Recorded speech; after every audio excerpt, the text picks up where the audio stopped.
Tax से जुड़ी हर उलझनों को दूर करने के लिए लेकर हम हाजिर हैं आपका पसंदीदा शो टैक्स गुरु, जहां हम नियमों के दायरे में रहकर टैक्स बचाने के बेहतरीन तरीके आपको बताते हैं। नमस्कार, मैं हूं लक्ष्मण रॉय और हमारे साथ इस बारे में जाने माने टैक्स एक्सपर्ट शरद कोहली साहब। सर, आपका स्वागत है हमारे शो में। और कोहली साहब और हम मिलकर कई सारे टैक्स टिप्स आपको बताने वाले हैं, तो कहीं जाइएगा नहीं। आइए सबसे पहले नज़र डालते हैं आज के शो में क्या है खास।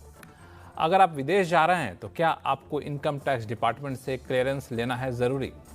आपके पास आ गया डिफेक्टिव टैक्स रिटर्न का नोटिस, तो क्या है रास्ते। और साथ में भी बताएंगे कि क्या आपके लिए ज़रूरी है एडवांस टैक्स जमा करना। इन सारे मुद्दों पर बातचीत करेंगे, लेकिन इन दिनों एक मुद्दा अभी भी काफ़ी गरमाया हुआ। बजट पेश किए तो बहुत दिन हो गए, लेकिन बजट में एक छोटा सा बदलाव कर दिया गया था जो हर उन लोगों को चुभ रहा है जो विदेश अक्सर जाते हैं या विदेश जाने की प्लानिंग करते हैं या फिर जिनके नाते रिश्तेदार बच्चे विदेश जाते हैं।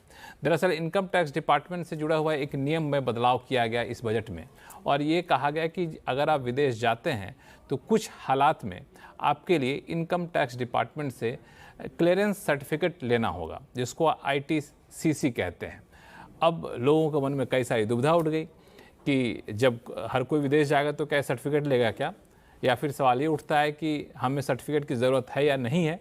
इन सारे मुद्दों को लेकर के जब मामला इनकम टैक्स डिपार्टमेंट तक पहुंचा तो इनकम टैक्स डिपार्टमेंट ने एक सफाई जारी की है। वो सफाई बड़ी दिलचस्प है, ये समझते हैं कोहली साहब से। कोहली साहब, ये सफाई जो इनकम टैक्स डिपार्टमेंट की है वो लोगों के अंदर जो भी आशंकाएँ थी उसको दूर कर देती हैं। जी हाँ लक्ष्मण, अंग्रेजी में एक कहावत है, little knowledge is a dangerous thing. तो आप जब हम इंटरप्रिटेशन करते हैं बजट की तो उसमें प्रावधान कुछ ऐसे लिखे होते हैं, कई बार उसका मतलब कुछ और निकलता है। जो अब स्पष्टीकरण जो निकल के आया है वो ये आया कि, और अब लक्ष्मण इसमें ध्यान देने वाली बात यह है कि ITCC आज से नहीं 2003 से है।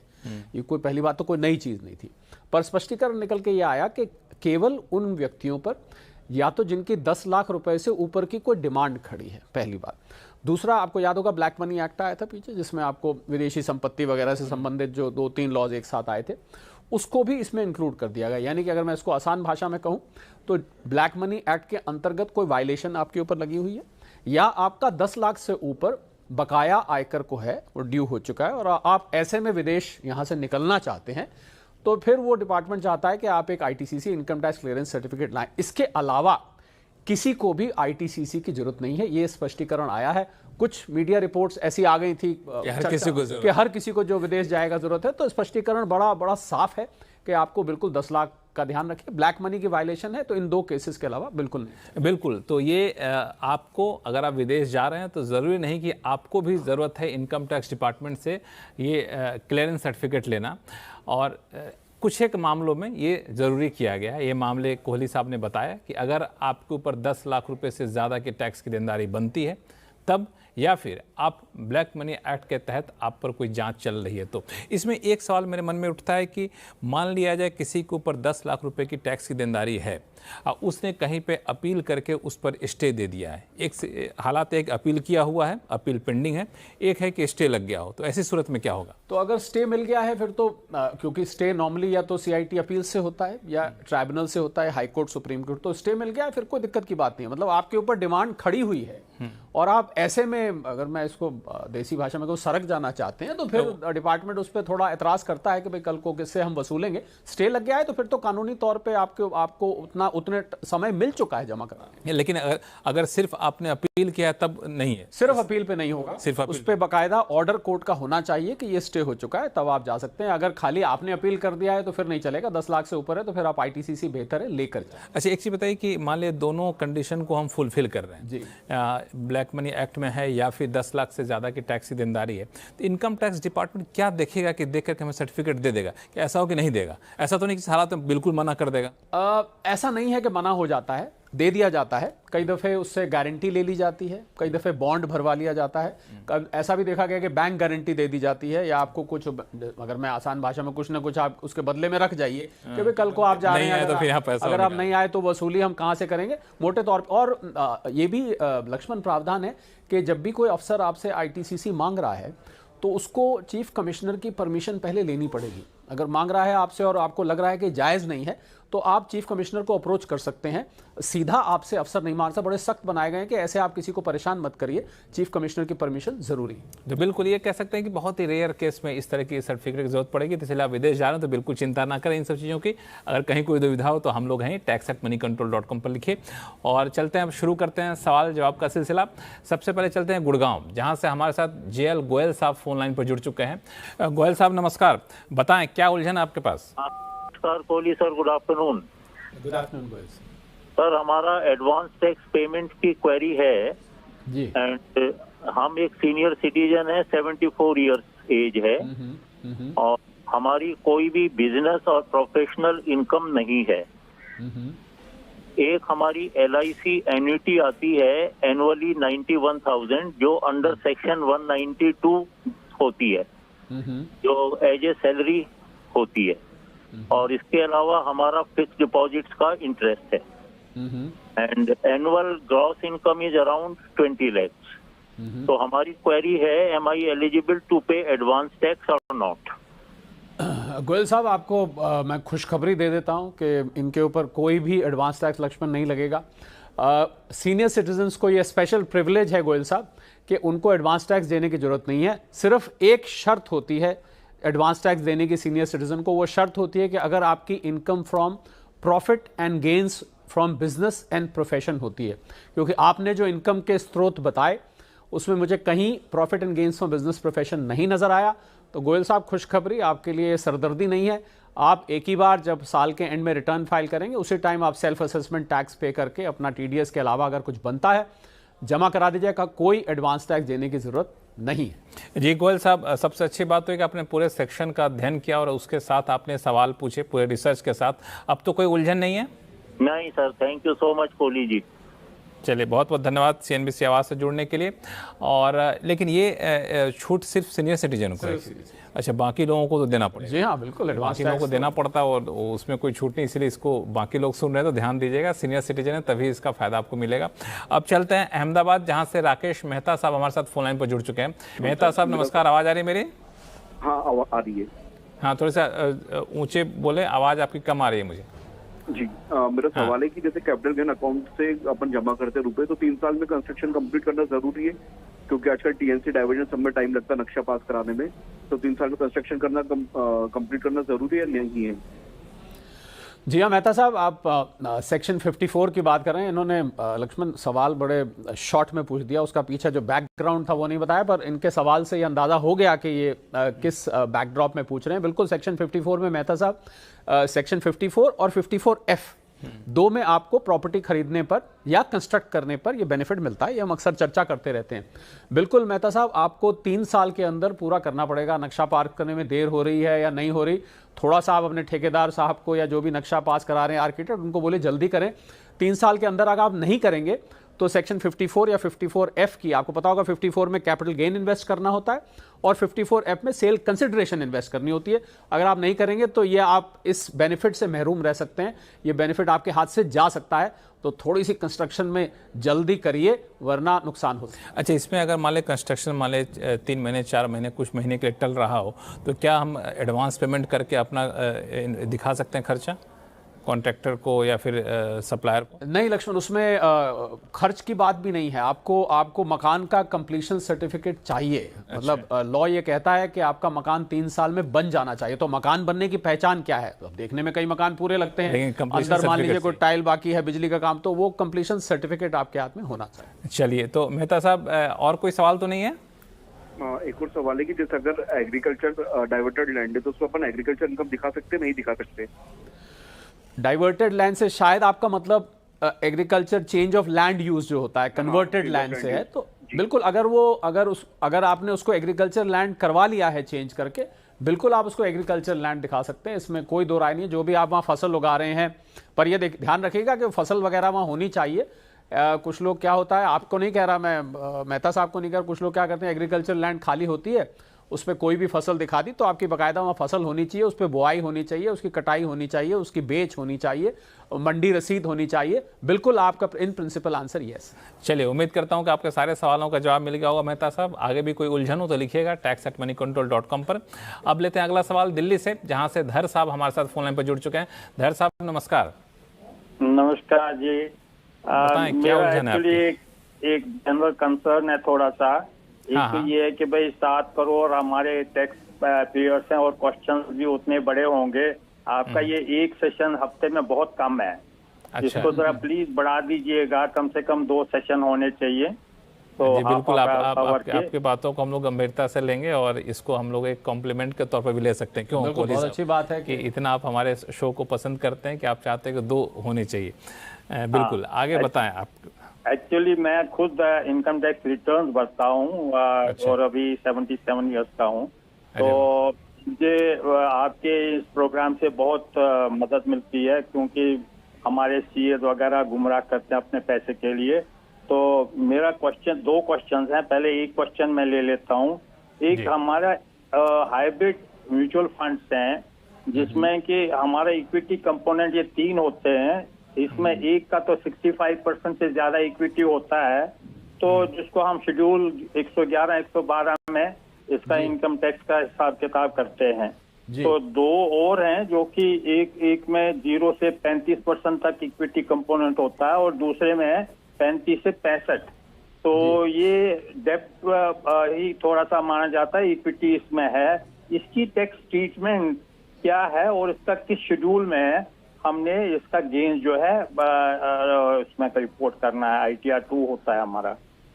हालांकि इसमें कोहली साहब मैं 1 मिनट धर साहब को साफ कर दूं कि आपने कहा कि सीए साहब आपको गुमराह करते हैं, तो हर सीए वैसे नहीं होते हैं। बहुत सीए आपको टैक्स पेयर्स का ख्याल भी रखते हैं। हमारे कोहली साहब खुद एक जाने माने सीए हैं, तो पूरे सीए कम्युनिटी को बदनाम मत करिए। इक्के दुक्के हो सकते हैं किसी गलतफहमी में आपको ये इंप्रेशन गया हो, लेकिन सीए टैक्स पेयर्स की मदद भी काफ़ी करते हैं। फिलहाल आपकी उलझन को दूर करने के लिए हमारे साथ खुद काफ़ी बड़े सीए हैं कोहली साहब। आपने मेरे मुंह की बात छीन ली। मैं भी यही कहना चाह रहा था कि 5 उंगलियां एक जैसी नहीं होती। कभी कभी कोई ऐसा होता है, वो भी कई दफे कम्युनिकेशन गैप हो जाता है। एनीवे, अब देखिए इसमें धर साहब क्या है कि जो आपका डेट म्यूचुअल फंड है, अब जो नया प्रावधान आया है अभी बजट में, उसके अनुसार अगर लॉन्ग टर्म कैपिटल गेन भी है तो आपके स्लैब से हिसाब से वो टैक्स होगा। तो आप उसको इनकम फ्रॉम अदर सोर्सेज में दिखाना चाहें या आप उसको कैपिटल गेन में दिखाना चाहें, टैक्स उस पर स्लैब के हिसाब से लगेगा। तो आपने बिल्कुल इक्विटी का जो ठीक पकड़ा है, शेड्यूल 111 की आपने बात करी। इक्विटी अगर 65% से ज़्यादा इक्विटी है तो इक्विटी माना जाएगा, और अगर उसमें 35% इक्विटी है या उससे कम है तो फिर वाकई वो डेट में चला जाता है या पूरा डेट है। तो उसको अब आप शॉर्ट टर्म कैपिटल गेन है या लॉन्ग टर्म कैपिटल गेन है, वो आपका जिस भी स्लैब में आप हैं, ओल्ड रिजीम के हिसाब से आप स्लैब चेक कर लीजिए, न्यू रिजीम के हिसाब से स्लैब चेक कर लीजिए, जिस भी स्लैब में है धर साहब उस हिसाब से जाएगा। और मैं धर साहब की लक्ष्मण प्रशंसा भी करना चाहूँगा कि अपने रिटर्न 77 ईयर्स के हैं, अपने रिटर्न्स खुद फाइल करते हैं, बाकायदा इनको स्केड्यूल्स की नॉलेज है और बहुत बारीकी से नॉलेज है। बहुत ही तारीफ की बात है। चलिए धर साहब, और कोई उलझन?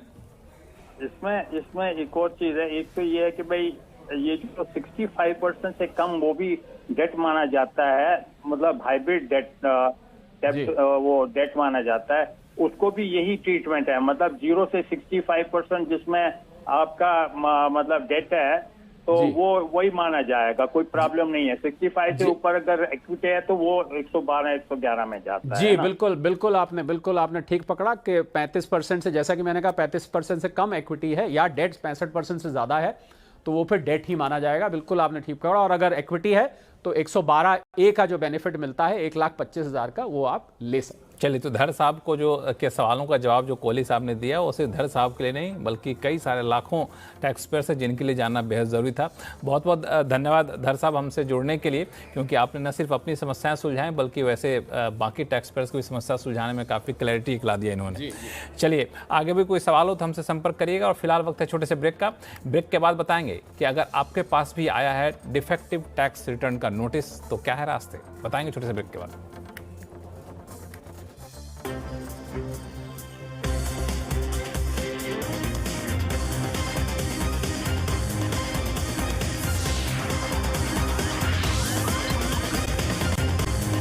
ब्रेक के बाद एक बार फिर से आपका स्वागत है। आप देख रहे हैं टैक्स गुरु और आपके सवालों का जवाब देने के लिए हमारे साथ हैं जाने माने टैक्स एक्सपर्ट शरद कोहली साहब। कोहली साहब, हम लोगों ने इतना लोगों को आगाह किया और लोगों को जागरूकता फैलाई कि बहुत सारे लोगों ने 31 जुलाई तक अपने सारे रिटर्न फाइल कर लिए, लेकिन रिटर्न फाइल करने के बाद भी अभी तक उनको चैन मिला नहीं है। कई लोगों को तो नोटिस आने शुरू हो गए डिफेक्टिव टैक्स रिटर्न के। तो ये नोटिस क्या होता है, इससे कितना घबराना चाहिए और फिर इसका रास्ता क्या है? लक्ष्मण, अंग्रेजी में कहावत है टू एयर इज ह्यूमन। गलती करना इंसान की फितरत होती है, गलती होती है और जल्दबाजी में हो जाती है, कई बार अनजाने में हो जाती है। तो 139 ब्रैकेट में 9 एक सेक्शन होता है जिसके अंतर्गत डिफेक्टिव रिटर्न का नोटिस आ जाता है। और आप मानेंगे नहीं, बाहर से आ गई है, मतलब एकदम से इतने नोटिस, अब क्योंकि अब सिस्टम जनरेटेड होते हैं तो क्यों आता है, मैं कुछ कारण बता देता हूं उसका। या आपने गलत टैक्स की कैलकुलेशंस करी तब आ जाएगा, या आपने वो जो वेरिफिकेशन होती है 30 दिन के अंदर नहीं करी तब आपको नोटिस आ जाएगा। 26 AS में आपका जो TDS है और आपने जो टैक्स कैलकुलेट किया उसमें मिस है, मैच हुआ तो आ जाएगा। उसमें 26 AS में इनकम कुछ और लिखी है, आपने कुछ और दिखा दी, तब नोटिस आ जाएगा। या आपने कोई डिडक्शन बिल्कुल ही गलत क्लेम कर ली, तब भी आ जाएगा। तो ऐसे में कुछ नहीं, रास्ता बहुत आसान है आपका। मुझे पता है अगला सवाल ये आने वाला है कि अब ऐसे में क्या करना चाहिए। आपने मेरे मुंह से बात सुनी थी, मैंने सोचा मैं भी एक बार छीन के देखूं। तो वो उसमें आपको 139(9) के आप सेक्शन में जाइए, वहां जाके जो भी त्रुटि हुई है उसको आप रेक्टिफाई करके उस रिटर्न को आप दोबारा वहीं पर फाइल कर दीजिए। सेक्शन ध्यान रखिएगा क्योंकि जब आप लॉगिन करते हैं तो 139(9) में जो ऑप्शन आ रहा है डिफेक्टिव रिटर्न का, उसके अंतर्गत जाके आपको एक मौका दिया जाता है, आप उस नोटिस का हवाला लेके आप उस रिटर्न को ठीक कर दीजिए, तो वो त्रुटि ठीक हो जाएगी और आपकी रिटर्न वैलिड हो जाएगी। तो इसमें कहीं कोई पेनल्टी, कहीं कोई लेट फाइन और नहीं, ऐसा इसमें कुछ नहीं, ये बल्कि एक मौका दिया जाता है। ये नोटिस आपको एक मौका है कि भाई आपने गलती कर दी है, डिफेक्टिव है, आप इसको ठीक कर दियो। बाई चांस लक्ष्मण अगर आप नहीं भी कर पाते हैं तो हमें नहीं भूलना चाहिए कि वो जो रिवाइज रिटर्न का ऑप्शन होता है 31 दिसंबर तक, वो भी आप एक्सरसाइज कर सकते हैं, पर क्योंकि उसमें आपको पूरी प्रक्रिया दोबारा करनी पड़ती है। ये मुझे लगता है एक आसान तरीका है जो कि आपको कुछ दिनों के अंदर, 15 दिन के अंदर आपको रिस्पॉन्ड करना होता है। अब चलते हैं मथुरा, जहां से जुगल जी हमारे साथ फोन लाइन पर जुड़ चुके हैं। जुगल साहब नमस्कार। नमस्कार जी, आवाज आ रही है मेरी? हाँ, आ रही है जी, बताएं क्या उलझन है? नहीं, मेरा ये निवेदन था कि मतलब मेरी 10 लाख की इनकम है, हाँ हाँ, तो उसमें आधार मेरी 2 लाख की और शॉर्ट टर्म कैपिटल गेन से 8 लाख है। ठीक है। अब ये अकाउंट ये रही थी 24-25 की, तो ये अभी 22 तक 15% ये जो टैक्स लग रहा था long short term capital gain में, तो इस 7 के बाद 20% हो गया है। तो इसमें क्या रिबेट, कोई और तरीके की रिबेट से अपन सरकारी कोई बॉन्ड वगैरह या कुछ ले ले तो उससे रिबेट मिल जाए? अच्छा, ये है दरअसल बजट में जो short term capital gains tax बढ़ाया गया है उसके ये भुक्तभोगी हैं। हाँ, देखिए ये यहाँ पर शॉर्ट टर्म और लक्ष्मण इन्होंने इसमें काम की बात ये करी कि हमने इतने शोज़ किए, इतना जिक्र, हमने ज़्यादातर लॉन्ग टर्म कैपिटल गेंस की बात करी, हमने याद होगा, और बहुत सारे शोज़ किए, बहुत सारी चर्चाएं हुई, पर ये जो शॉर्ट टर्म कैपिटल गेन की जिनको मार पड़ी है उसके बारे में कोई हमने इतनी चिंतन नहीं किया। पर जुगल जी ने आज हमको उसकी भी याद दिला दिया। बिल्कुल जुगल जी, बदकिस्मती से ये आपको फालतू टैक्स देना पड़ेगा। इसमें ना तो 112A की यानी कि जो इक्विटी पे मिलता है ना तो उसका बेनिफिट है, ना ही अगर आप प्रॉपर्टी पे भी मैं जाऊं तो प्रॉपर्टी में भी जो 54F का बेनिफिट है वो भी शॉर्ट टर्म कैपिटल। तो शॉर्ट टर्म कैपिटल गेन तो जुगल जी फालतू जाएगा ही, इसमें कोई बॉन्ड में इन्वेस्ट करके या किसी और रास्ते से अनफॉर्चुनेटली ये नहीं बच सकता। वाकई में ये टैक्स का बर्डन बढ़ गया है। अब चलते हैं वडोदरा, जहां से कृष्णकांत पारिक साहब हमारे साथ ईमेल भेजा इन्होंने दरअसल, और ईमेल में इन्होंने लिखा है कि इनकी पत्नी ने वडोदरा में 1,27 लाख रुपए में घर खरीदा है और पत्नी को इन्होंने 75 लाख रुपए दिए थे यानी घर खरीदने के लिए। अब ये जानना चाहते हैं क्या मुझे अपनी पत्नी को दिए गए लोन के लिए IT नोटिस मिल सकता है क्या? दिलचस्प सवाल है। देखिए, अगर रीपे नहीं किया तो पत्नी नोटिस दे सकती हैं। अब IT पत्नी की नोटिस की चिंता करें, इनकम टैक्स चिंता। जहां तक बात इनकम टैक्स नोट, देखिए अगर आपने बैंकिंग चैनल से दिया है, प्रॉपर तरीके से दिया है, और हम तो लक्ष्मण आपको याद होगा ये भी सलाह देते हैं कि लोन एग्रीमेंट भी आपको पर्सनल लोन्स का बनाना चाहिए, तो बिल्कुल कोई पारिक साहब को कोई नोटिस इनकम टैक्स से नहीं आने वाला है। और अगर मान लीजिए कोई पूछता भी है तो आपने अपनी पत्नी को दिया है तो आप जो बैंकिंग ट्रांजैक्शन से आपने दिया है उसकी डिटेल आप अपने पास संभाल के रखिए, जिस मोड से आपने ट्रांसफर किया है, कोई ऐसा नोटिस नहीं आने वाला है। अगर ये गिफ्ट है मतलब नोटिस क्या होता है, जब आप आपस में लेन देन करते हैं और अगर वो गिफ्ट बन जाता है तो 56(2) में आपको कोई गिफ्ट टैक्स भी नहीं लगता है। पर इससे होने वाली अगर इनकम है और वो गिफ्ट है तो फिर इनकम क्लबिंग का प्रोविजन पति पत्नी के बीच में जरूर आ जाता है। तो मैं तो फिर ये कहूंगा पारिक साहब को कि पत्नी के नोटिस का हम नहीं कह सकते, आयकर से कोई नोटिस आने का चांस मुझे नहीं। लेकिन अगर इन्होंने पत्नी को पैसे दिए, पत्नी ने घर खरीदा, उस घर को रेंट पे चढ़ा दिया, उससे आमदनी हो रही है, उससे आमदनी हो रही है और ये उस लोन पर ब्याज नहीं आ रहा है, ब्याज नहीं, तो फिर वो गिफ्ट की झलक देने लगेगा, तो उसमें फिर क्लबिंग प्रोविजन आ जाता है। तो बिल्कुल ये बता देंगे। आपने तो उनकी पोल खोल दी बिल्कुल पूरी तरह से, पर बहुत अच्छी बात आपने स्पष्टीकरण दिया है। जी हाँ, अगर इसको गिफ्ट का रूप देते हैं तो फिर नोटिस आ सकता है। तो ये ख्याल रखिएगा और बाकी आगे देखा जाएगा। टैक्स गुरु है आपके लिए, चिंता बिल्कुल ना करें। फिलहाल वक्त है छोटे से ब्रेक का। ब्रेक के बाद टैक्स के टिप्स और भी बताएंगे आपको, कहीं जाइएगा नहीं।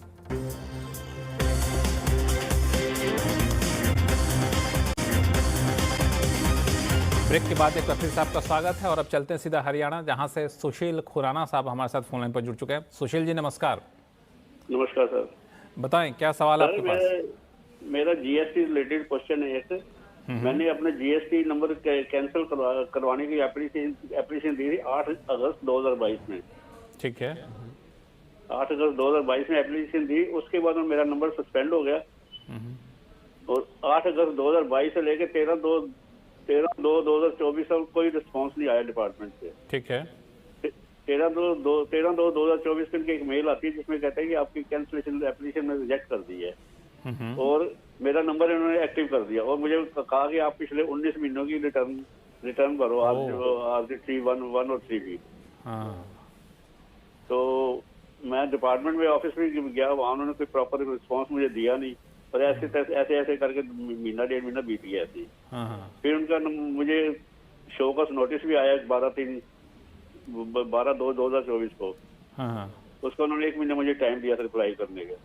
उसके बाद उन्होंने 22/4/2024 को मेरा सू मोटो कैंसिलेशन कर दिया इन्होंने, 12/2/2024 से पीछे से किया उन्होंने और मुझे कहा कि सारी रिटर्न फाइल करो विद फॉर्म 10, फाइनल फॉर्म होता है वो फॉर्म 10। वो मैंने फाइल की, मुझे उसके लिए मुझे 9,000 रुपये फाइन भी देना पड़ गया। मैं ये पूछना चाहता हूँ, 9,000 फाइन इन्होंने क्यों चार्ज किया? जबकि मेरा नंबर सस्पेंडेड था, उसमें रिटर्न तो जा नहीं थी सकती और मेरी रिटर्न सारी जेल थी। आपका सवाल बहुत ही जायज़ है, बहुत ही जायज़ सवाल है। क्या बिल्कुल लक्ष्मण, ये बहुत लोगों को ये समस्या आ रही है और सुशील जी को मेरी सलाह ये है कि ये जीएसटीआर कमिश्नर जो इनके एरिया का है उनको एक बार जाके मिले और जो आपका सस्पेंड हुआ था उसका जो आपको इंटीमेशन आया था वो आप लेके जाएं, बताइए कि सस्पेंड हो गया था, मैंने समय पे कर दिया था। उसके बाद ये सिस्टम जनरेटेड एक फ्लॉ है और अगर वो भी नहीं होता है तो मैं इनको ये भी बता दूं कि अब जीएसटीआर एपिलेट अथॉरिटी ट्रिब्यूनल भी हो गया है, तो आप वहां पर भी इसकी अपील कर सकते हैं। इसको आप बिल्कुल, आपको इसको लड़ना चाहिए और ये गैर जायज़ है, ये बिल्कुल डिमांड नहीं बनती क्योंकि आपने समय से सारा काम सुशील जी किया। बिल्कुल, सिर्फ यहीं तक नहीं हम लोग रुकेंगे। दरअसल आपकी ये समस्या सिर्फ आपकी नहीं है, कई सारे जीएसटी के जो कारोबारी हैं उनको दिक्कत हो रही है। तो मैं चाहूँगा कि जो CBIC जो कि जीएसटी डिपार्टमेंट है वो इस पूरे मामले को गंभीरता से देखे, क्योंकि जब आप अप्लाई कर दिए, सस्पेंड हो गया, फिर आप पुरानी तारीख से क्यों किसी को पेनल्टी इस पर लगा रहे हैं। खुराना साहब, फिलहाल तो जो रास्ता बताया कोहली साहब ने ये आप करिए, लेकिन आपके बहाने कई सारे दर्शकों, कई सारे जीएसटी कारोबारियों की समस्याएं सामने आई हैं और मैं चाहूँगा कि इनकम टैक्स माफ़ी चाहूँगा जीएसटी डिपार्टमेंट जो है इस पर कुछ पहल करे और ऐसी दिक्कत ना हो, ये सुनिश्चित करे, ये आवाज़ वहाँ तक भी पहुँचे। चलिए, बहुत बहुत धन्यवाद खुराना साहब हमसे जुड़ने के लिए। कोहली साहब, आपका भी बहुत बहुत शुक्रिया सभी सवालों का बहुत ही आसान भाषा में जवाब देने के लिए। आपके पास कोई भी सवाल हो तो आप हमें लिख भेजिएगा tax@moneycontrol.com पर और सवाल के साथ अपना नाम और मोबाइल नंबर लिखना ना भूलें। नमस्कार, देखते रहिए CNBC आवाज़।